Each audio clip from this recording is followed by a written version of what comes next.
Okay, hopefully it works this time. Hi, everyone.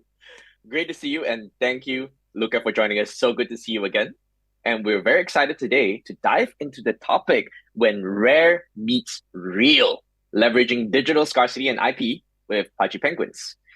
Diving right into it, I want to kick off on a high note. Now, Target, Lotte, Big W, GameStop, Walmart again.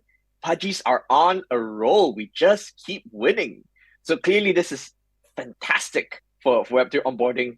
We're going to expect so many new users, new people who are exposed to the Pudgy brand IP, and of course, have their own Web3 wallet account as well. And I think these partners sound like they're really excited to bring us on board. And I'm sure being capitalist companies, they see it as a win-win. So I'm really curious, Luca, can you share with us what is their side of the story? What do they see in us? Are they as excited about Pudgies and Web3 as we are about bringing it to the mainstream?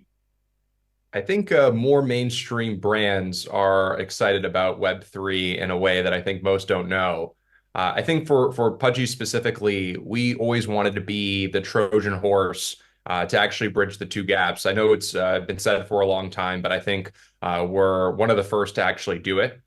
And I think when you look at what Web3 technology, I think it provides a really interesting value proposition that I think doesn't exist today. And so, obviously the Pudgy brand, I think, has an amazing IP, an amazing community. And I think we have a team that really knows how to execute towards mass. And so we can tell that story. But I remember speaking to Walmart specifically when we were first pitching them, and they were really keen on being on the forefront of innovation. And they believe that Web3 was something that could have a lot of staying power and was ultimately the reason why we were able to break through that door first. And so, if I'm being honest, if Walmart doesn't make that first order, probably all the others don't kind of follow suit. And so it was, and they were really keen on, the innovation that is Web3, and most don't know, but they actually spend, close to $100 million on Web3 and blockchain a year was the conversation that I had with their executive, one of their people on their executive team. So it's coming. People believe in this future. It's pretty obvious if you understand it, and I'm excited to be leading the charge. Awesome. Yeah, it's truly, I guess, mind-boggling to think that Walmart's such an established brand and they have so much to lose as incumbent, right? Is willing to then risk it and embrace us and embrace this technology. And now that's opening up so many other doors as well. And I'm sure from here, Pudgy will then open the doors to many other crypto native IP and brands. I'd just like to switch the perspective to the user now. I love what you talked about, the Trojan horse, right? And we always talk about onboarding users to Web3. And the target base for Pudgies, right? Like you said, the TAM for Cube is global. Pudgy is for everyone. And this is actually so different from what the crypto products today are really pushing, right? The value propositions in the past, we've been talking about a little bit of like anarchism, self-sovereignty, financialization, free markets, and like we must own like the keys and be able to prevent censorship. Now, when we talk about Pudgy being a Trojan horse to crypto, what is a journey that we're leading our users along? Are we actually trying to communicate the same values here? Are we trying to lead them down the road towards some sort of sovereign composable future, or where do they go from here? Yeah, it's a great question. And I think for me to answer that, I think it's important to kind of explain my thought process. I actually believe conversion is a process, not an action. And so the idea that, and one of the things that I think, Pudgy Penguins is really aiming to solve is bringing adoption to crypto that's not predicated on price going up or price going down. I think today that is the Achilles heel of the industry. And if that remains the case, I think for a long enough period of time, a ceiling will be put on crypto. And that's not what I want. And I know that's not what the people listening want. And so, how do you take something, an industry that is relatively taboo and relatively intimidating, and leverage a cute, pudgy penguin that identifies with everybody from every walk of life, and use that as an onboarding mechanism for people to fall in love with the idea of digital ownership and not the idea of how do I make more money in this amazing borderless casino. And so, what I want Pudgy Penguins ultimately to be is I want us to be, and I think we already are, the face of consumer crypto and ultimately the mascot for crypto in general. And what I think that will do is I think people can fall in love with IP. It's easy to scale IP, it's easy to distribute IP, and it creates an emotional attachment that I think is not currently present in today's market. And so what you need to do is you need to take the pendulum, which right now the pendulum is swinging towards financial gain, which is okay and it's amazing and elephant in the room. That's how I think most of us got into crypto. But I think for us to really break through to a new ceiling and to really meet and garner the attention and the love of hundreds of millions of people, the pendulum needs to swing to a more sustainable value proposition. The idea of the financial aspect of crypto being the main value proposition is not sustainable because for every million people that come into the space, 900,000 of them lose, and then 100,000 of them leave. And that stairway is ultimately is not where we're going to get to hundreds of millions of people and hopefully billions of people on chain. There has to be a greater value proposition. And so for us, I'll kind of walk through an example of how we're getting people on chain leveraging our toys. I think there's a really exciting thing that we're doing at Pudgy, which is actually tying the digital and the physical. So every time that we sell a toy at Walmart or Target or GameStop or any of the retailers that we're in, there's actually a QR code that comes with each toy. A user scans that QR code. They are then taken to Pudgy World where they input an email and a password. Once they make an account via an email and a password, they're given a custody wallet through a custody wallet solution. And then they're asked to redeem 3 to 5 traits that are NFTs through a gasless experience. And so basically what you're seeing over the course of, 120 seconds after unpacking the toy and following the instruction is that this user went from, average toy buyer, and that actually is a bigger range of people than I think people might think. I think a lot of people think toys are just for young people, but at least the data in America is it's actually a lot of kid adults are buying toys. And so user goes from toy purchaser at Walmart for a $10 toy to once they get home and unpackage and follow the instruction to an on-chain NFT digital collector within 120, 60 seconds, depending on how quick you are in following the instruction. And I think that idea of them buying a toy, having a digital collectible, they are not excited that this digital collectible is now returning some huge value to them. They are just getting familiar with this idea. And then obviously as the rails kind of open up and more, more toolings kind of being built and the interoperability of being able to take those traits and pulling into the different ecosystems, I think it's really exciting.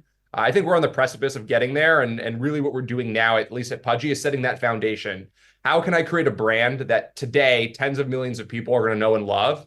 Eventually scale that up to hundreds of millions of people. But as we kind of build this nucleus, take them through the conversion and the process that is bringing people on chain, which is not, hey, you bought a Pudgy Penguin, now you have to make a wallet, now you have to buy crypto. I think I look at it like a life cycle. And if you look at it from a long-term horizon, these things take years. And so we're 2 years into the process. And I think over the next couple, we're really going to work hard on taking them from, novice, crypto, maybe crypto curious user to, actual power user. And I'm excited to kind of, spearhead that transition here shortly. Awesome. I'd love to go deeper into this power user and what are they going to be using? What is their experience going to be like? And if I may link it to the Web3 strategy and that the growth of Pudgy and other similar projects, right? It seems that that might be the trajectory for many of, or if not all, the successful crypto projects, certainly consumer products today, right? There's going to be a product, there's going to be an app chain or app rollup. There are quite a few of those already right now.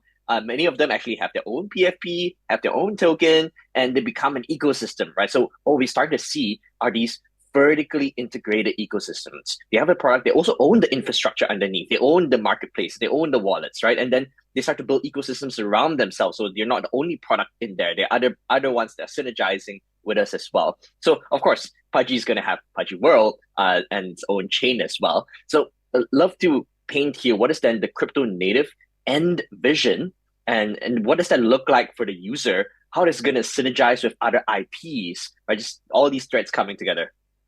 I think it starts and stops with abstraction. At the end of the day, if you understand the average human being in the world, this idea of the complexities of Web3, and I'm pretty tech savvy myself. The actual learning curve to kind of get familiar in this space, I think is too high for the average person. And so I believe that blockchain is the back end, it's not the front end. It can't be the hook. It can't be the reason why people are coming in. People have to come in because the product is better and that the underlying value proposition, whether it's digital ownership or seamless payments, that extra feature is a differentiating and killer feature that obviously is enabled by blockchain, right? And so, from my perspective, I think there's a lot of room for disruption. I think what we're doing in Pudgy Penguins is, how do we disrupt consumer product brands? How do we disrupt IP? How do we disrupt the collectible market that is the $500 billion market that it is? And that's the lane that we want to play. I actually believe IP is going to play a bigger role in onboarding because of just the way that these fervent communities form around these PFPs. I think it's unlike anything that I've ever seen inside and outside of Web3. And there's a ton of different, suites and end goals, I think, for different products, depending on what you're building. I think for us is just how do you build a seamless user experience that is built around digital ownership, removes all the friction rails that I think collecting today kind of has by leveraging digital goods and all of the things that I think are pros around digital collecting versus physical collecting. So, obviously we're playing in our ocean, in our territory. I think it's going to ultimately be a huge variable to reaching the end goal of what I think crypto needs to become for all of us to really get where we want to be. But ultimately, depending on the company that you're building, I think the end goal would be differentiated depending on your goals. For sure. And okay, can you talk a little bit about that? How do you feel about this, vertically aligned, integrated, and like ecosystem play, right? And will we have other IP on there? Is Pudgy going to expand our IP, or do we onboard others, work with them, synergize? How does it all work? Yeah, I think the goal for us is the values in the ecosystem. I'm a firm believer that with NFTs, the idea of creating more NFTs up until this point, if you just look at the data and if you're familiar with the space, has been a death sentence. I don't think there's enough demand to issue more digital collectibles, especially if you want to win the race. And so I'm pretty competitive, and I'm pretty convinced that Pudgy Penguins will be the number one NFT project, here pretty soon.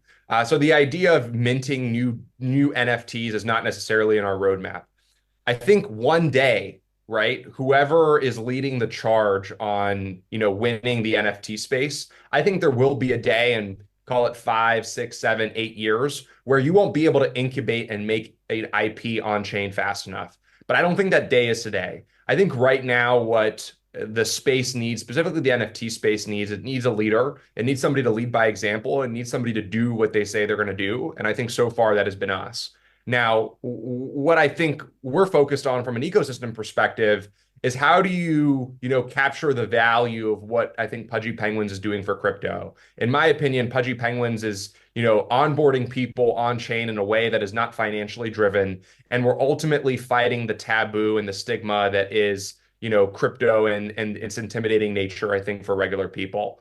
And when we do that, we can bring value to a bunch of different places. But I think building the ecosystem, at least from a top of the funnel, which is Pudgy Penguins would be top of the funnel, all the way to the bottom of the funnel, I think is our current priority. And then maybe one day, if we, become the unequivocal Mickey Mouse of the space and we continue to continue on the path that we've been on, maybe, 4, 5, 6, 7 years from now, we can kind of expand the ecosystem through different universes. But I think we're far from that. And that's not on our horizon or on our agenda. Because ultimately, I think that just hasn't been a winning strategy. And so I'm focused on winning. I'm focused on trying to be the best. And trying to lead the NFT space back to its glory days. And, vertically integrating from a tech and infrastructure side is something that we're definitely pursuing. Pudgy Wallet, I think, has over like 120 or 130,000 people signed up, things that people just don't even know about. But no expansion of the NFTs anytime soon, just because we know that doesn't work out too well. Yes, thank you for that very clear message. And I think we have about 12 minutes here. So I'd love to now expand our time horizon, looking back and looking forward. Now, we are at such an incredible point in time for Pudgies right now, and so many milestones that we just discussed, and this incredible strategy, and it's already working around onboarding these Web2 users. So looking back now, since the acquisition until now, Was all this part of the plan? Did you always foresee that we would end up here? What did we learn along the way? What changes or pivots did you have to make in order to get here today? Yeah, I'm pretty, $2.5 million is a lot of money, I think, for a lot of people, and especially the way that my background, it's definitely no small amount of change. And so I'm actually pretty surprised that people thought that we would put this much money in buying an NFT project just not to win. So I knew this was destined. I knew from day one that we were doing this and we were going to show the world, what it was to build an NFT project and how to do it without needing hundreds of millions of dollars like some of the people before us. And so I think we really led that charge, and we've shown the world what I think is possible. The thing I think I'm most proud about on this journey, looking back, is the fact that we've done what we've done with the resources that we've done it with.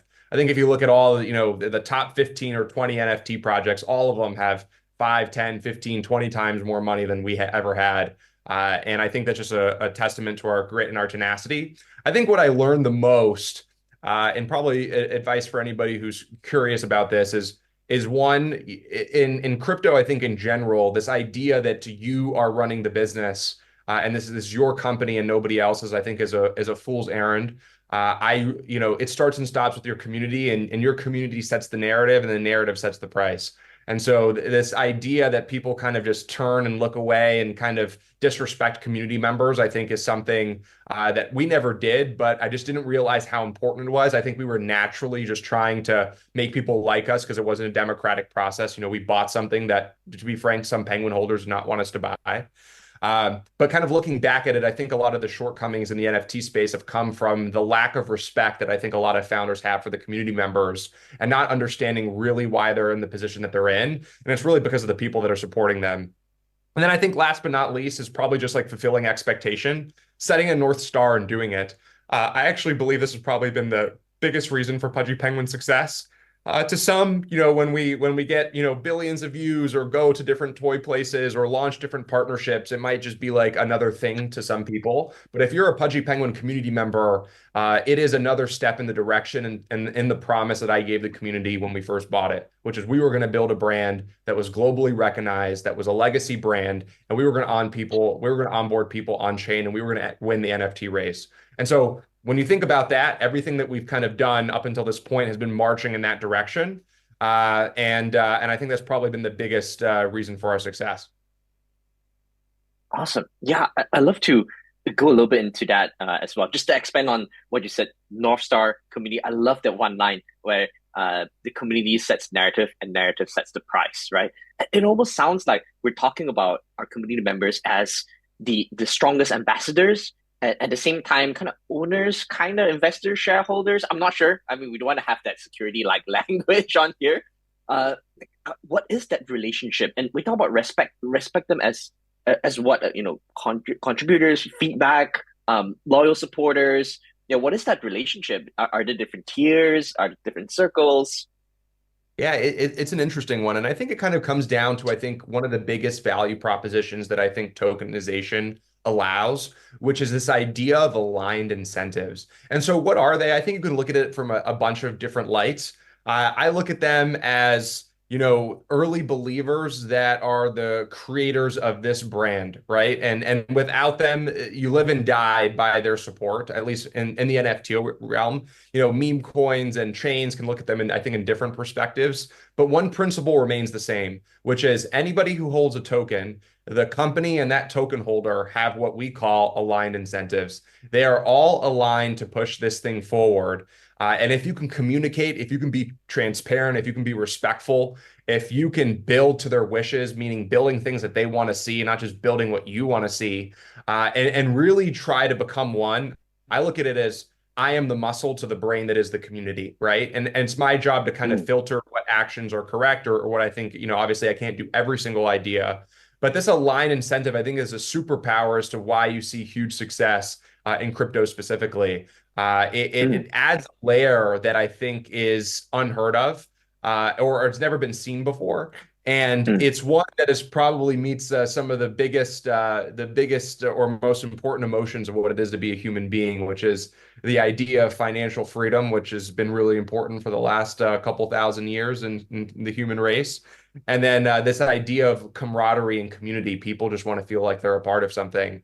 And so you're tapping into two interesting nerves, and it quite literally can be a superpower, the likes of which very few businesses have ever seen or been able to harness. And if you can point it in the right direction, you can see huge success. I mean, Pudgy Penguins is an example of this, right? And we've really hit a we bought this business, I think, two years and 1 month ago, right?